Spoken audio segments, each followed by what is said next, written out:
Welcome back to my channel. Students, this is method of calculating national income by first method है आपका value added method. इसको output method भी बोलते हैं, product method भी बोलते हैं.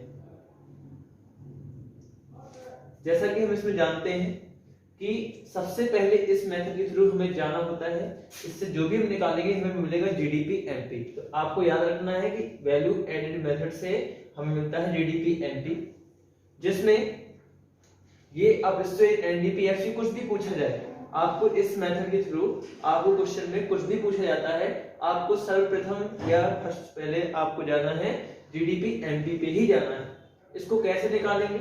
वैल्यू एडेड मेथड में जो आपका सेल्स दे रखी होगी, सेल्स देखेंगे, माइनस जो भी उस सेल्स को बेचने के लिए जो सेलर होगा उसने कुछ परचेज भी किया होगा, तो यानी वो इंटरमीडिएट कंजम्पशन में से माइनस कर देंगे, और plus change in stock. Change in stock suppose आपसे पूछा जाए कि आपकी पॉकेट में चेंज इन पैसा कितना हुआ, तो आप क्या करोगे? जो शाम को होगा, ठीक है, मान लेते हैं कि आपके सुबह आपकी पॉकेट में 10 रुपए थे, शाम को आपने देखा आपकी पॉकेट में 100 रुपए, तो आपसे देखा जाए तो पूछा जाए चेंज इन स्टॉक कितना हुआ, चेंज इन पॉकेट कितना हुआ, तो आप क्या बताओगे कि 100 में से 10 को माइनस कर दोगे, यानी क्लोजिंग माइनस ओपनिंग. ये चेंज इन स्टॉक कैसे मिल जाता है, इसको देखते हैं. Closing stock minus opening stock, ये आपका तरीका है. अब इस मेथड से आपको एक चीज और भी कभी कभी कंफ्यूजन आ जाता है कि जीवीएएमपी. जीवीएएमपी आपको कंफ्यूज नहीं होना है, वो आपका जीडीपी एमपी ही होता है. बट अगर आपको जीवीओएमपी पूछा जाता है तब समझ लीजिए कि हमने जीडीपी एमपी में से इंटरमीडिएट कंजम्पशन को ऐड करना है. जीडीपी एमपी में इंटरमीडिएट कंजम्पशन ऐड करना है. ऐसे कह सकते हैं कि सेल्स, जो टोटल सेल्स होता है, प्लस चेंज इन स्टॉक, ये फॉर्मूला. अब इसमें देखो जीवीओ एमपी क्या है, आपको दिखना होगा जीडीपी एमपी से बड़ा सा दिख रहा है, क्योंकि इसमें हमने इंटरमीडिएट कंजम्पशन माइनस कर रखा है, इसमें इंटरमीडिएट कंजम्पशन माइनस नहीं कर रखा है.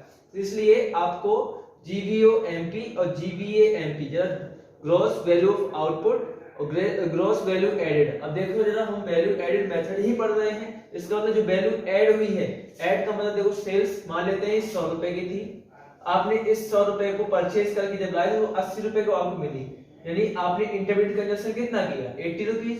तो इसका मतलब वैल्यू कितनी आपने ऐड की, 20. तो यस, इसका मतलब जो भी हम निकालते हैं, जो हमें इनकम फायदा होता है, वही हम इसमें शो करते हैं. और यहां से हमें इतना चीज जब निकालेंगे, sales minus intermediate consumption plus change in stock, इससे क्या होता है, हमें पहुंच जाते हैं जीडीपी एमपी पे. अब इस मेथड से आपको कुछ भी पूछता है, जीडीपी एमपी आपको निकालना ही पड़ेगा. मान लेते हैं आपको एनडीपीएफसी पूछा गया था, ठीक है, तो आपको एनडीपीएफसी निकालने के लिए सर्वप्रथम आपको जीडीपी एमपी निकाल लेना है. अब जीडीपी एमपी से एनडीपीएफसी कैसे निकालोगे, आपको फर्स्ट पार्ट में वो बता चुके, तो इसलिए इसमें बहुत ज्यादा कुछ टफ नहीं है, आप बहुत आसानी से कर सकते हो. जैसा कि इसके एक हम न्यूमेरिकल देख लेते हैं. इसमें दे रखा है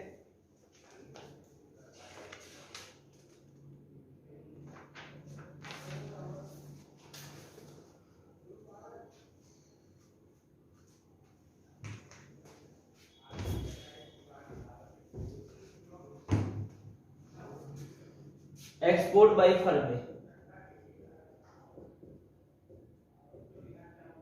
एक्सपोर्ट बाय फर्म ए, फिर है आपका इंपोर्ट बाय फर्म ए, फिर है आपका sales to household by firm A, फिर है आपका sales to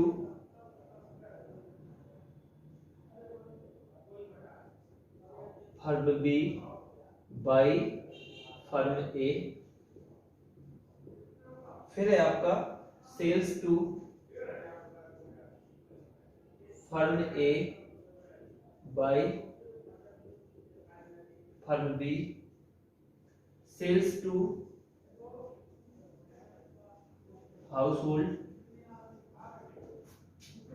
bye firm B.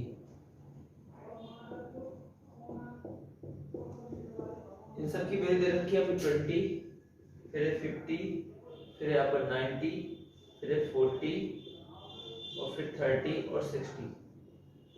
चलिए आपको इस क्वेश्चन में कह रहा है कि एन इकोनॉमी, किसी इकोनॉमी में ओनली 2 फर्म है और होल इकोनॉमी उन्हीं 2 फर्मों से चल रही है। तो आपको इसमें बताना है value added by firm A and B.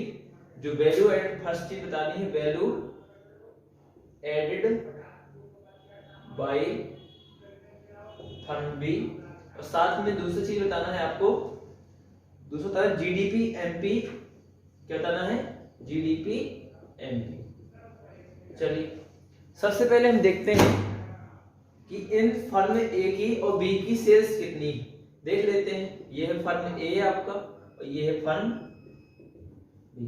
पहले देखते हैं ए का और बी का, इन दोनों को ऐड करते हैं तो टोटल इकोनॉमी की निकल आएगी, यानी फर्म ए एंड बी दोनों का निकालना है हमें वैल्यू एडेड। सबसे पहले हम चलते हैं export by firm A. Export और इंपोर्ट, एक्सपोर्ट मतलब एक तरह से देखा जाए तो भेजना होता है, यानी यहां से दिया है इसने फर्म ए के लिए, क्या है उसने दिया है, इसका मतलब सेलिंग हो गई इसके लिए फर्म ए के लिए। तो फर्म ए का सेल्स कितना है आपको 20 मिला पहले, और फर्म ए ने और कहीं सेल्स दे रखा है, देखो sales to household sector by firm A. देखो यहाँ पे सेल्स क्या है, ये भी एक देखा जाए तो सेल्स का ही पार्ट है फर्म ए के लिए, और यहाँ पे हाउस होल्ड सेक्टर का भी फर्म ए के लिए पार्ट ही है, किस चीज का, सेल्स का। देखो सेल्स कितना है, यहाँ पर 90 हो गया।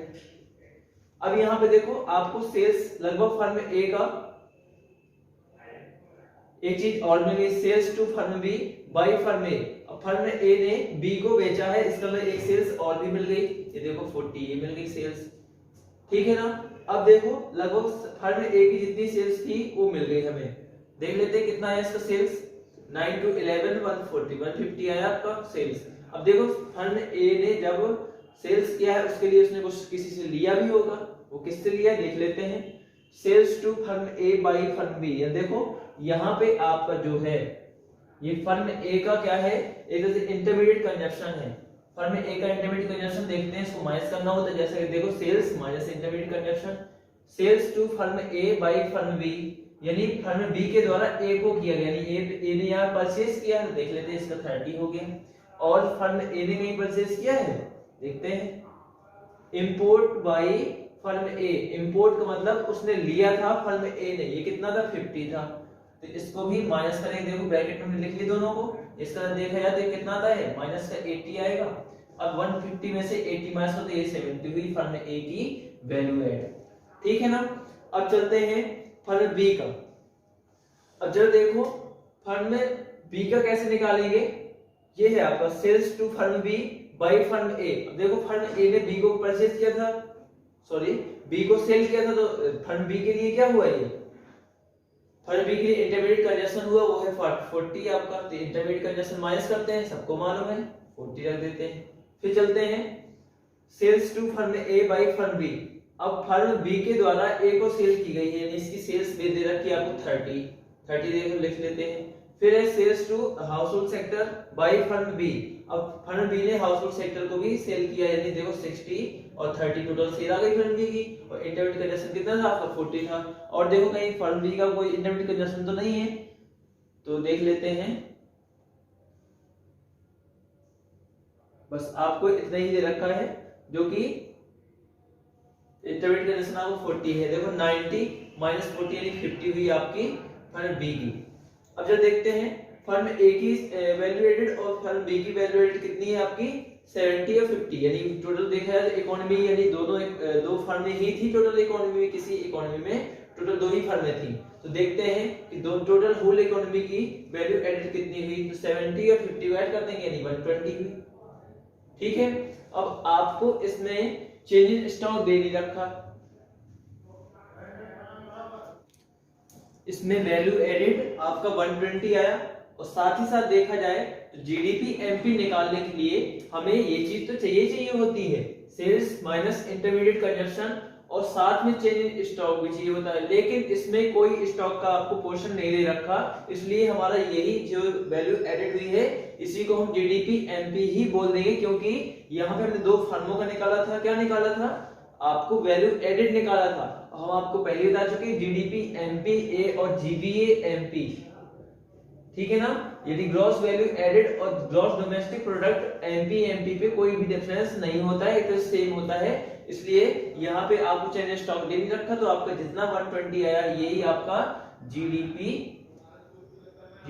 एमपी भी हो जाएगा। दैट्स स्टूडेंट्स, ये था आपका वैल्यू एडेड मेथड। तो आप देखिए, इसको समझिए, और जो भी समस्या आ रही है आप हमें कमेंट करके बताइए, और प्लीज यार लाइक करते जाइए वीडियो को। Okay, thank you.